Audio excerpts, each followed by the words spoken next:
The state fire marshal walked into our Monday investor meeting with a clipboard and basically a death sentence for Lance Patterson's data center empire. I was sitting in the back corner, watching 17 years of my work about to go up in smoke. And I have to tell you, it felt pretty damn good. But let me back up and tell you how we got there.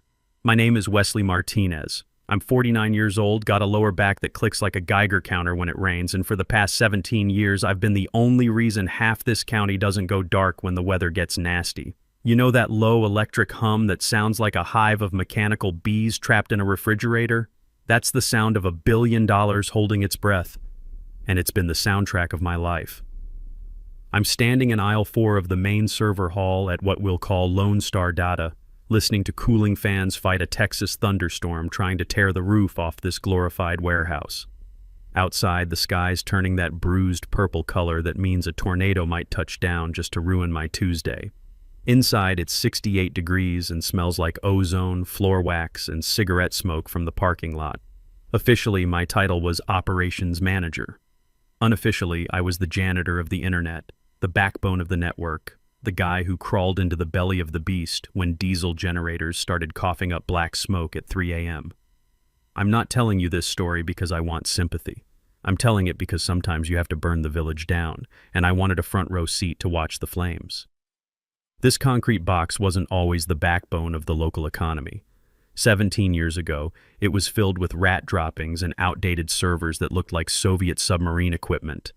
That was before the big blackout in 2008. You remember that one? The grid collapsed like a house of cards built by drunk toddlers. People were melting in their living rooms. Hospitals were running on fumes. I was just a senior tech then, working for Lance Patterson. Lance was the owner, a guy whose entire personality screamed Golf Pro Shop discount rack. When the blackout hit, Lance was in Cabo. I was here. I spent 3 days sleeping on a camping cot next to the backup generators, manually feeding them diesel with a funnel and a prayer. I rewired transfer switches with a flashlight clenched between my teeth while server room temperature climbed to levels that usually cook brisket. I saved the contracts, I saved the data. When the lights came back on, the county realized that while everything else failed, this ugly concrete box stayed online. That's when contracts started rolling in. The regional hospital network stores patient records here.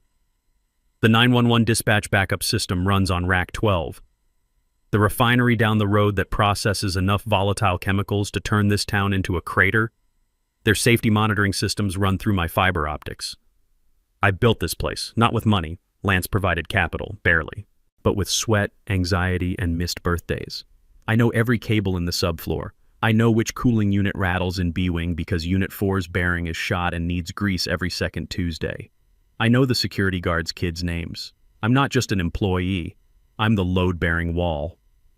Standing there this morning, listening to thunder rattle the blast doors, I felt calm, the calm of competence. I checked humidity sensors, steady at 45%. I checked generator fuel levels, topped off. I was captain of a ship that never moved but traveled the world at the speed of light. I walked past the main compliance wall near the entrance. It's a boring stretch of drywall covered in framed certificates. State and federal safety certifications, insurance liability waivers. The kind of paperwork that makes your eyes glaze over faster than a Krispy Kreme donut. But if you looked closely, and nobody ever did, especially not Lance, you'd see one name typed over and over in the responsible operator field, Wesley Martinez, license TX 49210. That's me. In the eyes of the state of Texas, the Department of Homeland Security Critical Infrastructure Division, and insurance underwriters, I am this building. Lance owns the bricks and land. I own the reliability. If this place catches fire, the fire marshal doesn't call Lance. He calls me. If the 911 system goes down and someone dies because an ambulance didn't show up, the subpoena comes to my house. I stared at my name on that wall, framed in cheap plastic. It felt heavy today. Maybe it was the storm. Maybe it was the fact that Lance had called a mysterious all-hands meeting for 10 a.m. He usually only shows up when he wants to show off his new truck or complain about electricity costs, as if I can negotiate with physics. "Hey, Wesley," a voice called out. It was Kevin, one of my lead techs. Good kid, tattoos up to his neck, looks like he plays bass in a prison metal band, but he can splice fiber optic cable faster than a spider spins a web. The boss man is here. And he brought the prince. My stomach dropped. The prince was our nickname for Bryce, Lance's son. Bryce had been away at university for 6 years, earning a 4-year business degree in what I assumed was beer pong and failing intro to reality. Last time I saw him, he was 19, drunk, trying to mine Bitcoin on a laptop he'd plugged into a critical medical server. I had to physically unplug him before he violated HIPAA laws and crashed the ER database. Is he wearing a suit? I asked Kevin, taking a sip of my coffee. It was cold and tasted like battery acid and regret. Worse, Kevin grimaced. He's wearing a fleece vest and loafers with no socks. Patagonia vest or generic corporate giveaway? Patagonia. Branding visible from space. God help us, I muttered. Something was about to break. I could feel it. I walked toward the conference room, my steel-toed boots clacking against the raised floor tiles. The server lights blinked their rhythmic green pulses in the dark. A digital heartbeat. I'd kept alive for nearly 2 decades. I patted the side of server rack 7 as I passed, a habit like scratching a dog behind the ears. Good girl. Keep running. I didn't know it yet, but that was the last time I'd walk that aisle as the person in charge. The storm outside was nothing compared to the Category 5 stupidity waiting for me behind those glass walls. I adjusted my tool belt. Yes, I wear it to meetings, it intimidates the sales guys, and pushed the door open. Lance was sitting at the head of the table, looking like a tomato about to burst. He was grinning that wide, fleshy grin he uses when he thinks he's about to bestow a great gift upon the peasants. Next to him sat Bryce, who looked like he'd been generated by an AI prompted with arrogant tech bro who listens to motivational podcasts. He was scrolling on his phone, not even looking up as staff filed in. Kids smelled like expensive cologne and unearned confidence. "Wesley, come in, Lance boomed, waving a hand that sported a gold pinky ring. "Grab a seat. We've got big news. Huge news for the family." I sat down, crossing my arms. The air conditioning in the conference room was always too cold, a sterile chill that seeped into your bones. I looked around the table. Kevin was there, looking nervous. Nicole from billing was chewing her cuticle. The atmosphere was tense, vibrating with the unspoken knowledge that wealthy people only gather workers for 2 reasons: to fire them or to tell them to work harder for the same money. Lance started, leaning back and lacing his fingers over his stomach. "As you all know, this place is my baby. But babies grow up, and so do sons." He clapped a hand on Bryce's shoulder. Bryce flinched slightly, then flashed a blindingly white smile that didn't reach his eyes. "Bryce here has finally finished his MBA, Lance announced, beaming. "Top of his class at..." Well, he trailed off. "And he's ready to take the reins. He's got fresh ideas, modern ideas. He's going to take Lone Star data into the future." I felt a prickle of irritation. The future? I was currently keeping the present from melting down. What kind of future? Bryce finally looked at me. His eyes were empty, like windows in a house nobody lives in. "Optimization, Wesley," he said, pronouncing my name like it was a brand of generic detergent. "Synergy. Cloud-native pivoting. We're sitting on a goldmine of legacy infrastructure that needs to be disrupted." Disrupted. The favorite word of people who've never had to fix anything in their lives. "We host the county 911 system, Bryce," I said, keeping my temper on a leash. "We don't disrupt, we sustain. We're the boring concrete foundation that keeps the house from falling down." Bryce chuckled, a dry, condescending sound. "That's the old way of thinking. That's utility thinking. We need platform thinking." Lance jumped in, sensing the friction. Now, Bryce has a vision, and to help him execute that vision, we're making some structural changes." He looked at me. The grin faltered for a microsecond, then returned, plastered on with sweat and delusion. "Wesley's been a rock, a total rock. But Bryce is going to take over as Director of Operations, effective immediately." The room went silent. The only sound was the hum of servers through the glass and blood rushing in my ears. "Director of Operations," I repeated slowly. "My job." "We're not firing you," Lance said quickly, holding up his hands. "God, no. We need your memory.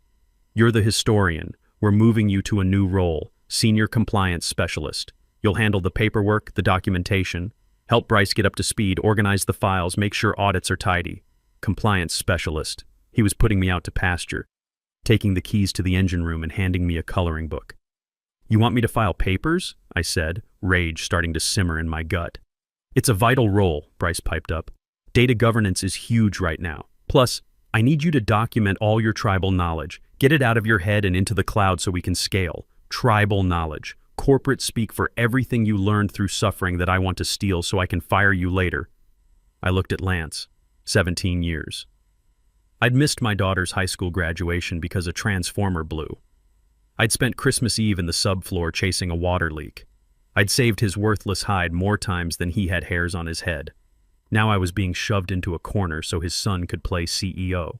Something snapped inside me, quiet, like a bolt shearing off deep inside a machine. Okay, I said. Lance blinked. Okay? Okay, I repeated. I forced a smile. It felt like baring teeth at a predator. If that's the direction you want to go, I'll handle the paperwork. Fantastic. Lance slapped the table. I knew you'd be a team player. Bryce, you're in charge. Wesley will show you the ropes. Bryce checked his watch. Great.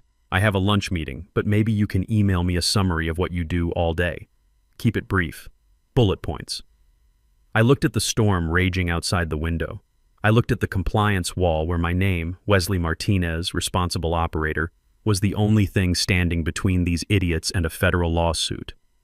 Sure, Bryce, I said, my voice sweet as poisoned honey. I'll get right on the paperwork. I wasn't going to scream. I wasn't going to cry. I was going to do exactly what they asked. I was going to do the paperwork, every single page, and when I was done, they were going to wish I'd just burned the building down instead. The meeting ended with a whimper of HR handouts. A nervous woman from Human Resources, which consisted of one lady named Michelle who mostly planned the Christmas potluck and tracked PTO, slid a packet across the table. It was thick, printed on cheap paper still warm from the copier. The title page read, Senior Compliance Specialist Support Position. Support. That was the dagger, corporate equivalent of telling a brain surgeon they're now in charge of washing scalpels. I really think this is a better use of your bandwidth, Bryce said, standing up and buttoning his fleece vest with jerky, aggressive motions like he was armoring up for battle against productivity. I want to focus on high-level strategy. You can handle the weeds. The weeds are what keep the power on, Bryce, I said. He laughed, waving dismissively. That's legacy thinking. Automation, Wesley. We're going to automate the workflows. I saw a TED talk about self-healing grids. Why are we paying guys to watch gauges when an API can do it? Kevin looked at me with panic in his eyes. He knew. He knew that our grid was held together by spit, duct tape, and custom patches I'd written in 2012 that no API on Earth could interpret. If Bryce tried to automate the cooling tower sequence, he'd likely cause a pressure explosion that would mist the parking lot with glycol. Just read the packet, Wesley, Lance said, checking his phone. We've got a lunch reservation at the steakhouse. Bryce is treating. Corporate card, of course. He winked. Oh, and by the way, Lance continued, those new growth contracts, the ones with the regional logistics hub, they absolutely loved the tour you gave their auditors last month. They kept mentioning how safe they felt knowing you were personally overseeing the transition. I froze. They signed? Signed, sealed, delivered, Lance beamed. Biggest contract since the hospital. That's why we need Bryce at the helm to manage this new scale. But hey, your name's all over the safety addendums, so they're happy. It's a win-win. My name. Again. They'd sold clients on my expertise, then removed me from operations. So, I said slowly, you sold them on my safety record, my operational protocols, and my personal oversight. And now you're removing me from operations. Bryce rolled his eyes. You're still here, aren't you? You're the specialist. If we have a question, we'll ask. Don't be so dramatic. It's just a title change. Actually, I started. Clients care very much about... Let's not get bogged down in semantics, Lance interrupted, standing up. We're celebrating. My new office turned out to be a converted storage closet near the loading dock. No window, just a vent that rattled and smelled like diesel exhaust. My desk was a folding table. My chair was fabric with a stain that looked suspiciously like taco sauce. I sat there for a long time, listening to muffled sounds of the data center through the wall. I could hear the hum of transformers. I could feel vibration in the floor. It was like being locked out of your own house while watching a stranger set up a meth lab in your living room. The revenge was about to begin. I opened the HR packet. It was insulting. A pay cut commensurate with reduced responsibilities and a list of duties that included organizing historical files, digitizing paper logs, and assisting the director with ad hoc scheduling. Ad hoc scheduling. I was going to be his secretary. My phone buzzed. Text. From Kevin. He's asking for the passwords to the root admin accounts. Says he wants to audit the user privileges. Wesley, he doesn't even know Linux. What do I do? I stared at the screen. My instinct was to run back there, push Bryce into a server rack, and lock the console to save them from themselves. But then I looked at the compliance specialist job description again. Duty number 4. Maintain accurate records of all operational protocols and personnel certifications. Lance had said the clients loved the safety stuff. He said they used my name. I took a deep breath. The rage was cooling into something harder, sharper. It was turning into a plan. I typed back to Kevin. Give them to him. Give him everything he asks for. Document that he asked. Document that you gave them. Are you serious? He'll brick the system. Not today, he won't. Just do it. And Kevin, don't fix anything unless he explicitly tells you to in writing. I put the phone down. I looked at the stack of cardboard boxes in the corner labeled Old Records, Do Not Shred. Lance had dumped them here years ago, telling me to deal with this junk eventually. I stood up and walked over to the first box. I ripped the tape off. Dust motes danced in the fluorescent light. Inside were binders. Thick, dusty binders with labels like FEMA Grant 2010, State Critical Infrastructure Filing 2015, and Hazardous Material Handling Protocols. I pulled out the FEMA binder. This was from the rebuild after Hurricane Ike. We'd received a massive federal grant to harden the facility against disasters, millions of dollars to upgrade the grid connection and install military-grade generators. I flipped it open. There, on page 4, was the key personnel clause. Grant eligibility is contingent upon the continuous employment and oversight of a state-licensed master infrastructure operator level 4 or higher, designated as the primary point of responsibility. Any change in key personnel must be reported to the Oversight Committee within 72 hours, potentially triggering a compliance review and funding clawback. I ran my finger over the signature at the bottom. Wesley Martinez. I opened the next binder, the insurance policy for the hospital servers. Clause 14B, Continuity of Expertise.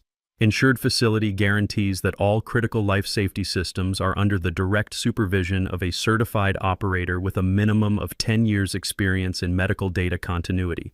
Signature, Wesley Martinez. I sat back on my taco sauce chair.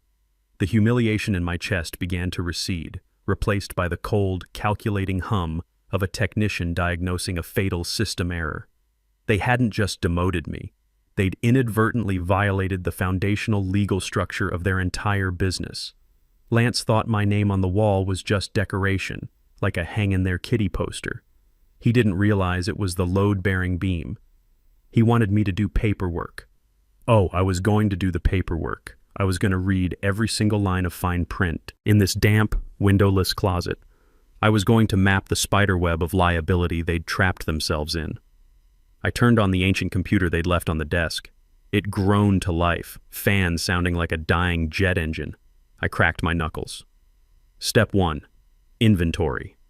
I needed to know exactly how much they owed the name Wesley Martinez. As I started typing, I heard a loud thump from the other side of the wall, followed by the muffled sound of collision. Then Bryce's voice yelling, "Who put a ladder there? Someone move this junk!" He'd tripped over the ladder to the Halen gas suppression system. If he'd hit the release valve, it would have dumped $50,000 worth of gas into the room and sucked oxygen out of the air. He'd missed it by inches, this time. I opened a new spreadsheet. I titled it Exit Strategy. And then I started to work. Not for them, for me. The next morning, I arrived at work to find the break room replaced. The vending machine that dispensed lukewarm Mountain Dew and stale honey buns was gone.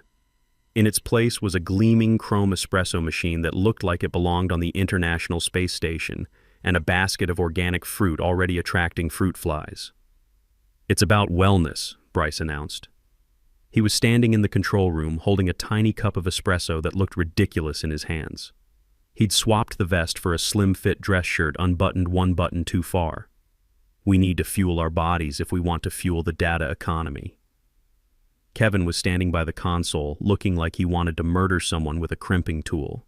He caught my eye and subtly tilted his head toward the main monitoring screen. I looked up.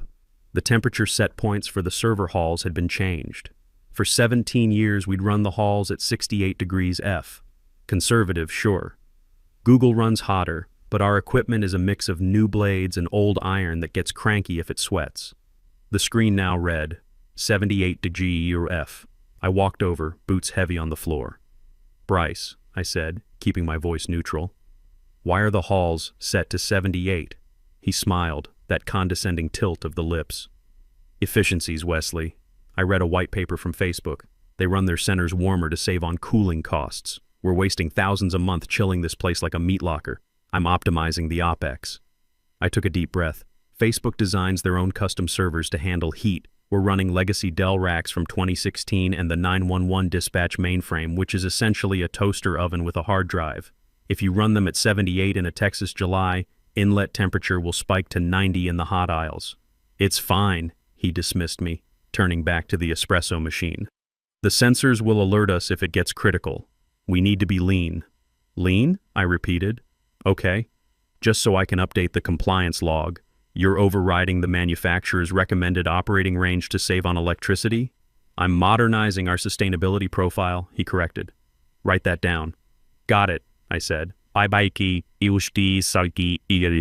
Pulled out my notepad and wrote, 9:15 a.m. Director Bryce increases temp to 78 degrees F against advice of technical staff, cited Facebook white paper as justification for ignoring Dell thermal specs. Later that afternoon, the real test came. I was in my closet office, scanning the original deed to the property. Fun fact, Lance put the land in a separate LLC to dodge taxes, which might be interesting later, when the floor vibrated. It was a deep, rhythmic thrumming, the kind you feel in your teeth. I knew that feeling. It was generator number 3 doing its weekly exercise cycle. Every Wednesday at 2 p.m., the system automatically fires up the massive diesel engines to make sure they work. It runs for 30 minutes, then shuts down. Suddenly, the vibration stopped. Abruptly, like a heart attack. I waited for the restart. Nothing. I grabbed my radio out of force of habit, remembered I was a specialist, I put it down, I sat on my hands, do not fix it, do not fix it. 2 minutes later, my door flew open. It was Kevin. He was pale. He shut it off, Kevin gasped. "Who?" "Bryce." He walked out to the generator yard and hit the emergency manual stop on number 3 while it was spooling up. "Why?" I stood up, forgetting my vow of silence. He said it was noise pollution during his conference call with investors. Said we don't need to run them every week, that once a month is enough to save diesel. My blood ran cold. "Kevin, if you don't run those engines weekly, the seals dry out, the fuel separates, and if you emergency stop a diesel engine under load without a cool-down cycle, you can warp the cylinder heads." "I know," Kevin yelled. "I told him that. He told me to stop being a mechanic and start being a visionary." Warped cylinder head meant a $40,000 repair and 3 weeks of downtime. If we lost main power during those 3 weeks, we'd be down to N+1 redundancy. If another generator failed, the hospital would go dark. "Did you log it?" I asked. "What? Did you log it?" No. I came straight here.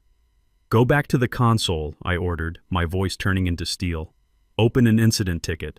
Log exactly this. Director manually executed e-stop on generator 3 during active load test to reduce noise levels. Potential damage to cylinder heads unassessed. Routine maintenance schedule canceled by director order." "Do it now." Kevin stared at me. "Wesley, he's going to break it all." "I know," I said, sitting back down and picking up my scanning wand. "That's why we need the receipts. Go." Kevin ran out. I sat there shaking. This wasn't funny anymore. This wasn't just office politics incompetence. This was negligence. I looked at the phone on my desk. I picked up the receiver and dialed a number I knew by heart. It wasn't Lance. It wasn't Bryce. It was Mason, the facilities manager at the regional hospital network. We'd shared beers at industry conferences for a decade. He trusted me. "Lone Star Data, this is the archives," I said when he answered. "Wesley?" Mason's voice was warm. "Archives? What the hell are You doing there? I thought you were running the show. Changes, Mason. Exciting changes, I said, keeping my voice bright and fake. Listen, I'm just updating our contact logs for the new director, Bryce. I wanted to confirm your current emergency escalation protocols. Sure, same as always. Call me, then the CIO. Great, I said. And just a heads up, since I'm in a non-operational role now, all those automated alerts about generator health and thermal variances, they're going to Bryce now. I won't be verifying them before they get to you. There was silence on the line. Long, heavy silence. Wait, you're not verifying the alerts? Nope. I'm strictly paperwork now. Bryce is streamlining the process. He's very focused on efficiencies, like reducing generator test cycles. Another silence. He's reducing the test cycles? Mason's voice lost its warmth. It became sharp. Just to save diesel, it's very green. Anyway, I just wanted to make sure you knew to look out for emails from Bryce Patterson at Lone Star Data. Have a great day, Mason. I hung up before he could ask more. I'd just lit the fuse. Mason wasn't going to let that slide. The hospital didn't care about green initiatives. They cared about keeping ventilators running. The dominoes were starting to fall. By Friday, the data center smelled like hot plastic and impending doom. The temperature in the cold aisles was creeping up to 74 degrees. The servers were spinning their fans at maximum RPM, screaming like jets taking off inside a library. Bryce was walking around with noise-canceling headphones, oblivious to the mechanical agony surrounding him. I was in my closet, digitizing a stack of invoices from 2018, when Lance walked in. He looked flushed, sweat on his forehead. Hot in here, huh? He chuckled, wiping his brow with a silk handkerchief. It's 78 degrees, Lance. Physics doesn't negotiate, I said, not looking up from the scanner. Right. Bryce is tuning the parameters. It'll settle out. He sat on my folding table, making it groan. So, Wesley, we have a little hiccup. A hiccup? Insurance renewals. And the state certification for the fire suppression system. Apparently the paperwork needs a certified master operator signature. Bureaucracy, right? He slid a stack of papers across the table. They were flagged with little yellow sticky notes that said, "Sign here." I looked at the top document. It was an attestation to the state fire marshal that the Halon system had been inspected and was fully operational. The system Bryce almost tripped over with a ladder. So you want me to sign? I said, picking up the pen. As responsible operator? Exactly. Just for this quarter, until Bryce gets his paperwork sorted. You're still an employee. Technically, you still have the license. Help us out for old time's sake. We're family. I looked at the paper. If I signed this and there was a fire and the system failed because Bryce had fired the maintenance vendor, which I suspected he had, I would be the one going to jail for negligence. Not Lance, not Bryce, me. They weren't just using my past work. They were trying to mortgage my future freedom to cover their present incompetence. I need to review these, I said, putting the pen down. Review? It's standard boilerplate. You wrote half of it. Lance's smile tightened.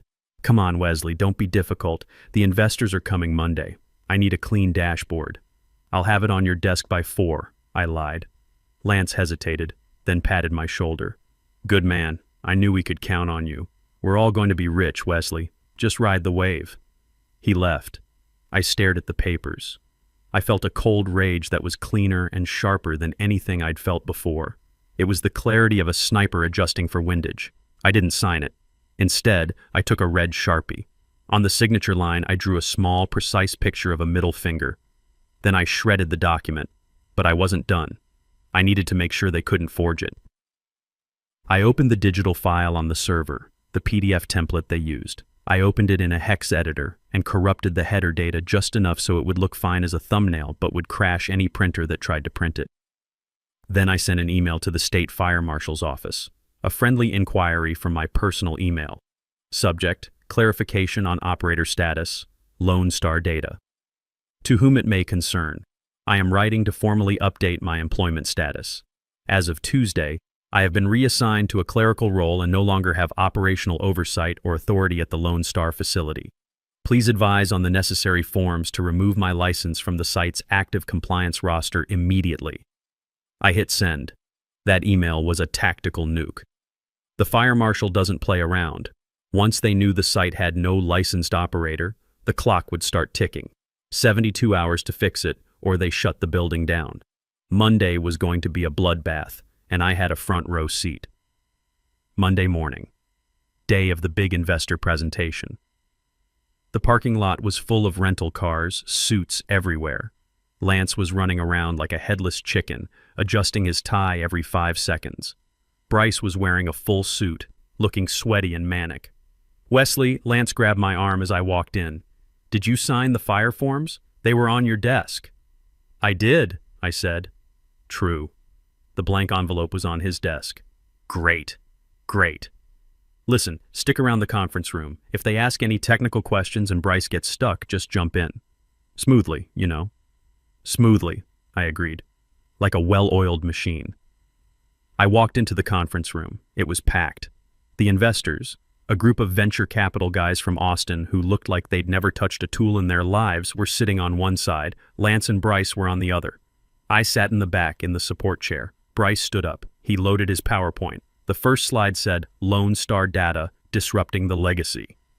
"Gentlemen," Bryce started, his voice cracking slightly, "welcome to the future." He clicked to the next slide. It was a graph showing projected savings. "By optimizing our cooling to industry-leading standards, we've reduced energy spend by 15% in just 1 week, Bryce bragged. One of the investors raised his hand. "Quick question. Operational logs show inlet temperature of 79 degrees this morning. Dell's warranty voids at 80. Isn't that cutting it close?" Bryce froze. He looked at me. I smiled. I didn't say a word. I just opened a bottle of water.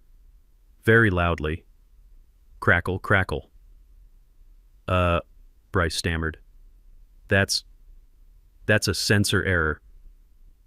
Legacy sensors. We're replacing them." "And the generator maintenance?" another investor asked. "We saw a reduction in fuel costs. Does that mean you're running fewer tests?"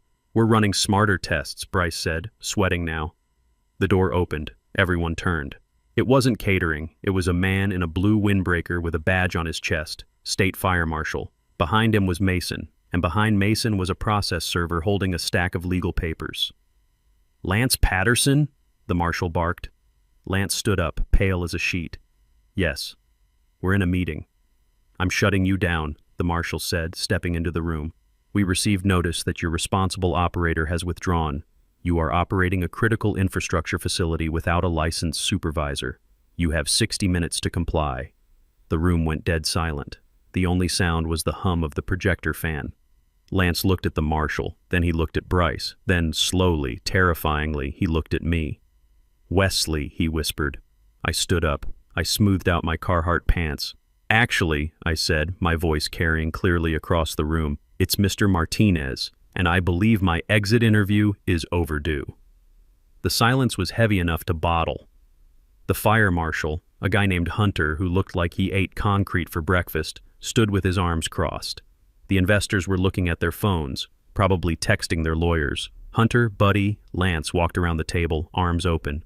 "There's been a misunderstanding. Wesley, Mr. Martinez, is right here. He's our senior. He's here." He turned to me, eyes pleading. "Wesley, tell him. Tell him you're still the responsible operator. It's just a title change, right?" This was it. The moment. "Actually, Lance," I said, stepping forward, "I'm not. I'm the compliance specialist. My job description, which Bryce wrote and you signed, explicitly states my duties are administrative. I have no operational authority. I cannot authorize maintenance. I cannot oversee safety protocols, and therefore I cannot be the licensed operator of record."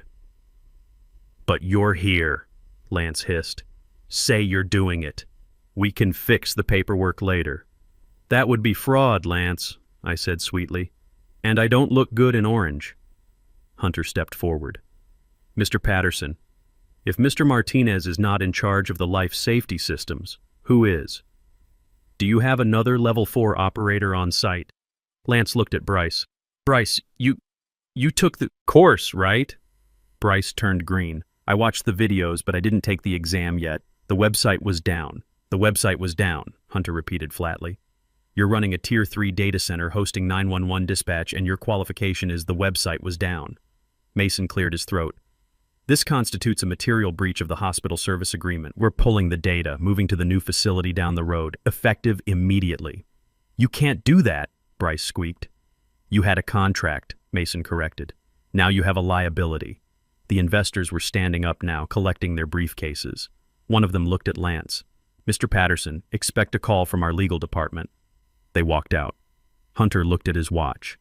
You have 1 hour to safely power down before we cut the main breaker. If you don't have a licensed operator, you don't have power. That's the law. I looked at Kevin, who was standing by the door. Kevin, I said, you want a job? Where? With me. And Andrea. Starting salary is 20% more than what you make here. I'm in, Kevin said, ripping off his Lone Star ID badge and tossing it on the floor. Nicole? I asked the billing specialist. Take me with you, she whispered. I turned back to Lance. He was sitting in his chair, head in his hands. The empire was crumbling. I'm done here, I said. The words tasted like champagne. The walk from the conference room to my truck was only 50 yards, but it felt like walking across the moon. Behind me, chaos was erupting. I could hear Bryce yelling at the fire marshal, a strategy that has literally never worked. I could hear Lance on the phone, screaming at someone who was about to charge him $500 an hour to tell him he was screwed. As I pulled out of the parking lot, I looked in the rearview mirror. I saw the lights in the lobby flicker. Then the exterior floodlights cut out. Hunter had pulled the main breaker. Lone Star Data was dead.